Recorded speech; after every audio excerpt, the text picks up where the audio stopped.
Another effect of the warm oceans is to cause much heavier precipitation in currently dry areas of the Earth.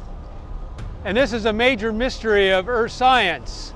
At 30 degrees north and south latitude, we have sinking air that causes generally a dry belt across the Earth today. And this is where major deserts are located on the Earth today. But during the Ice Age, we have evidence that they were once much wetter. For instance, in the southwest United States, we have evidence of dozens of lakes that existed during the Ice Age in what are now dry areas. For instance, Great Salt Lake, which is an average of 12 feet deep, there was a lake in that area that was 800 feet deep called Lake Bonneville, and was 10 times the area. And other lakes were in Death Valley and other areas in Nevada and also southeast Oregon. And we see their shorelines on these lakes today still, which indicates that these lakes existed in the post-flood period. I believe that these lakes first filled up or partially filled up at the end of the flood because they're in basins, enclosed basins. And as the continents come up out of the floodwaters, they would have water trapped in them. But these lakes continued and built up during the Ice Age.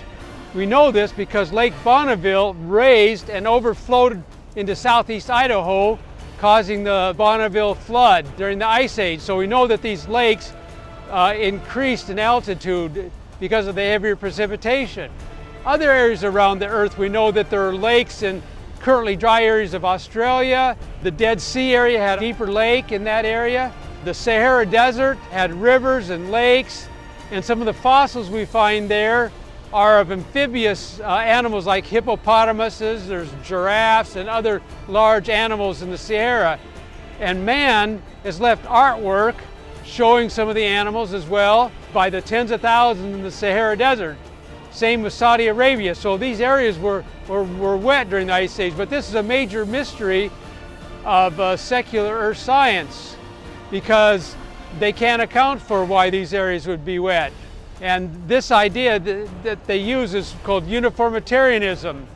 This is the idea that uniform or gradual processes that we see going on today account for all the past, including the rocks and the fossils, and also past climates, like the climates of the Ice Age. That's what the secular scientists assume. Uniformitarianism, which developed in the 1700s and became formalized in the early 1800s as a dogma or assumption of earth science and geology and glaciology. This principle they have to use, and so that's why they have so many mysteries, because they look at the present climate and they see how can we explain that past climate by present climate change, which are very slight changes. But the Ice Age climate was a huge climate change. So this is why they run into so many mysteries, of which one of them is the problem of wet deserts in the recent past during the Ice Age.